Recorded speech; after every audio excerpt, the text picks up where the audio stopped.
පොඩි ගමනක් යන්න හදන්නේ නේද කට්ටියම. ඉතින් ලොකු ප්ලෑන් එකක් නැහැ. අපි ඉන්නේ ඕස්ට්‍රේලියාවේ හැලම් වල. ඉතින් ගෙදර ඉඳලා කිලෝමීටර් 90ක් විතර දුරින් පැයක් විතර ඩ්‍රයිව් එකක් තියෙන්නේ. තියෙනවා නූජි කියලා පැත්තක්. ඉතින් එහි තියෙනවා මේ ලී වලින් හදපු සෑහෙන පරණ පාලමක්. පොඩ්ඩක් ඒ පැත්තේ තියෙන අයිකොනික්ම දේ තමයි ඒක. ඉතින් අපි කවදාවත් ඒ පැත්තට ගිහිල්ලා නැහැ. ඉච්චර ළඟ වුණත්. ඉතින් අද අපි යන්න කියලා හදන්නේ. ඉතින් ගෙදරින් කාලාවත් මුකුත් නැහැ. කෝෆියක් විතර බීලා තමයි මේ එන්නේ. ඉතින් ෆ්‍රීවේ එකේ එන්න උනා. ෆ්‍රීවේ එකේ ඇවිල්ලා තමයි මගෙන් අතුරු පාරකට හැරුණේ. ෆ්‍රීවේ එක කියන්නේ නිකන් ලංකාවේ හයිවේ තියෙන්නේ. අන්න ඒ වගේ. හයිවේ එක වගේ තමයි. ලංකාවේ හයිවේ එක තරම්ම ලස්සන නෑ කියන්න පුළුවන්. හැබැයි ඊට පස්සේ හැරිච්ච අතුරු පාර නම් හරිම ලස්සනයි. ගස් තියෙනවා අර සාමාන්‍යයෙන් හයිවේ ගතියක් නෙමෙයි ඒකේ තියෙනවා. අඟු තියෙනවා. ඒ වගේ. ඉතින් ඊට පස්සේ අපි දැන් කාලත් නෑනේ. කන්න කියලා මේ මග තියෙන ටවුන් එකක් තියෙනවා. මම මේකේ උච්චාරණය කරනවා හරියට දන්නේ නීරිම්. හරි නීරිම් හරි කියලා තමයි ටවුන් එකට කියන්නේ.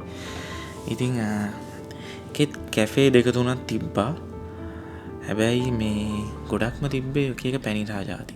ඉතින් එහෙම හරියන්නේ නැති හින්දා අපි ඒ ටවුන් එකක් පහු කරලා ආයි නූජි පැත්තටම ගියා. නූජි වලදී අපිට හොඳ කැෆේ එකක් හම්බුණා. ඒකේ තිබ්බා පාන් ටෝස් කරලා ඒ වගේම මේ විතර බැදලා මෂ්රූම් තෙල් දාලා ඒ වගේ තිබ්බ කෑම වේලක්. ඉතින් ඒක නියමයි. ඒක කාලා කෝෆි එකකුත් ගත්තා ටේක් අවේ.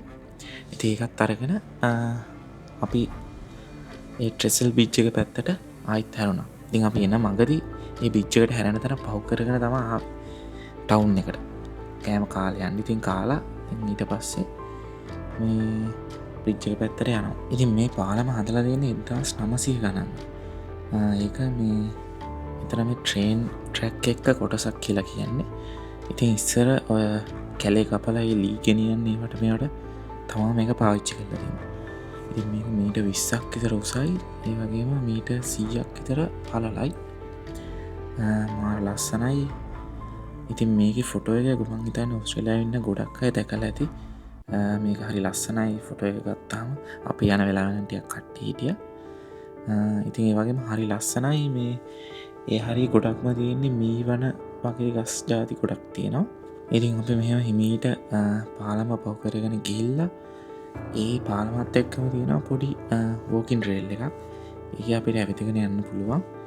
ඉතින් අපි විනාඩි මම හිතන්නේ 15ක් විතරම ඇවිදගෙන ගියා ඉස්සරහට.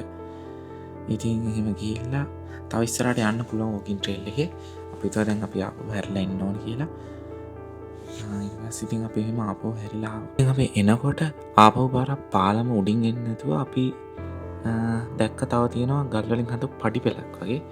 ඉතින් අපි ඒ පැත්තෙන් කාර් පාක් එකට ආවා. කාර් පාක් එකට ඇවිල්ලා එහෙම අපි හිතුවා දැන් ගෙදර යන්න වෙලාව හරි කියලා.